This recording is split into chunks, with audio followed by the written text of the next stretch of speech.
আসসালামু আলাইকুম। আশা করি সবাই বেশ ভালো আছেন, সুস্থ আছেন। আমি ডক্টর রূপা বলছি। তো আজ কথা বলবো একটা ব্যাপার নিয়ে। সেটা হলো যে বাংলাদেশে আমাদের কিছু কথা প্রচলিত আছে। যেমন আ কথা হলো যে ছেলে হচ্ছে বক্সের বাতি।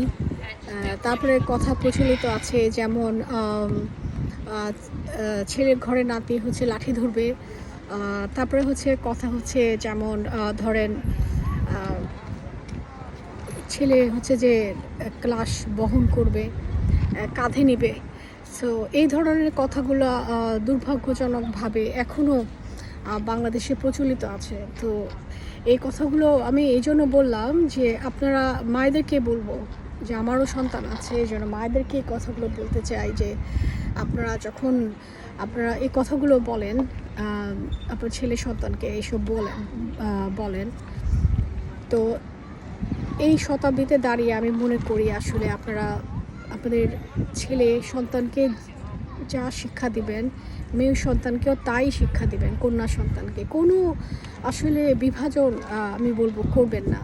তাদেরকে শিক্ষা দিবেন, দুজনকেই শিক্ষা দিবেন যে তারা পরিশ্রমী হবে, তারা নিজের পায়ে দাঁড়াবে, তারা স্বনির্ভর হবে, তারা ধৈর্যশীল হবে এবং সেই ধৈর্যশীল আসলে কখনো মেয়ে সন্তানকে এই শিক্ষাটা দিবেন না যে সংসারে ধৈর্যশীল হতে শিক্ষা দিবেন, জীবনের সর্বক্ষেত্রে ধৈর্যশীল হতে, সর্বক্ষেত্রে পরিশ্রমী হতে এবং এবং হচ্ছে যে এবং স্বনির্ভরতার ক্ষেত্রে এটা হবে হচ্ছে যে শুধু অর্থনৈতিক স্বনির্ভরতা না, আসলে মানসিকভাবেও যেন সে স্বনির্ভর হতে পারে, যাতে যদি সে পড়ে যায়, কখনো ভেঙে পড়ে, তাহলে তাকে যাতে কেউ ভাঙতে না পারে, সে আবার উঠে দাঁড়াতে পারে।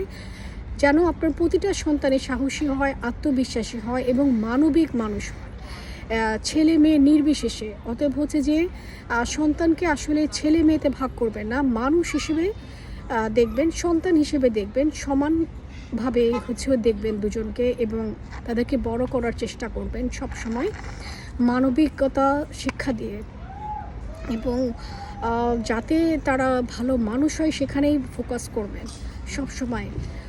আর এ ধরনের কথাগুলো থেকে প্লিজ বের হয়ে আসেন, কারণ হচ্ছে যে একবিংশ শতাব্দীতে দাঁড়িয়ে আছি আমরা এবং যত তাড়াতাড়ি আপনারা বুঝবেন ততই হচ্ছে সমাজটা এগিয়ে যাবে, পরিবার এগিয়ে যাবে এবং ছেলে মেয়ে নির্বিশেষে সবাইকে দায়িত্ব নিতে শেখাবেন, কর্তব্য নিতে শেখাবেন। এক্ষেত্রে কোনো বিভাজন থাকা উচিত না। সবাই পরিবারের দায়িত্ব নেবে, ছেলে মেয়ে নির্বিশেষে সমানভাবে। হ্যাঁ, এটা বলবার জন্যই। ভালো থাকবে সবাই, দোয়া করবেন সবাই আমার জন্য। আল্লাহ হাফেজ, বাই।